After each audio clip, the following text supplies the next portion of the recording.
ഇപ്പൊ ലാൽ കിലയെ കുറിച്ച് ഇമ്രാൻ പ്രതാപ്ഗഡി പറഞ്ഞിട്ടുള്ള ഒരു കവിതയുണ്ട്.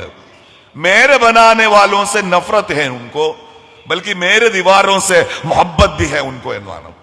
ഈ രാജ്യത്തിന്റെ വർത്തമാനകാലം മുസ്ലിം ജീവിതത്തെ അടിച്ചു പുറത്താക്കാൻ ശ്രമിക്കുന്ന ഒരു സമയത്ത് ഈ രണ്ട് വരികൾ വളരെ പ്രസിദ്ധമാണ്. എന്റെ ചുമരുകളോട് അവർക്ക് സ്നേഹമുണ്ട്. എന്റെ മുകളിൽ കയറി നിന്നാട്ട് ഈ രാജ്യത്തിന്റെ പരമാധികാരത്തെ കുറിച്ച് അവർ ലോകത്തോട് സംസാരിക്കുക. പക്ഷേ എന്നെ ഉണ്ടാക്കിയവരോട് അവർക്ക് വെറുപ്പാണ് എന്നതാണ്. ഇന്ത്യയുടെ ഇന്ന് കാണുന്ന ഈ നിർമ്മിതികളാകെ, ചെങ്കോട്ടയാവട്ടെ, കുത്തബ് മിനാർ ആവട്ടെ, താജ്മഹൽ ആവട്ടെ, ഇതൊക്കെ നിർമ്മിച്ചത് മുഗൾ സുൽത്താനേറ്റിന്റെ കാലത്താണ്. അതിനു മുൻപ് ഇവിടെ ഉണ്ടായിരുന്ന ഡൽഹി സുൽത്താനേറ്റ് ഉണ്ട്. പക്ഷെ ഈ രണ്ടു കാലങ്ങളെയും അധിനിവേശത്തിന്റെ കാലങ്ങളായി, നുഴഞ്ഞുകയറ്റത്തിന്റെ കാലങ്ങളായി, ഇന്ത്യ എന്ന രാജ്യത്തിന്റെ പുരാതനമായ ഒരാത്മാവിനെ മുറിവേൽപ്പിച്ച സൈനിക അധിനിവേശങ്ങളായി നിർണയിക്കുന്ന ഒരു കാലത്താണ് നമ്മൾ ഉള്ളത് എന്നതാണ്. ഈ കാലം നേരിടുന്ന ഒരു വലിയ വൈരുദ്ധ്യം അത് തന്നെയാണ്.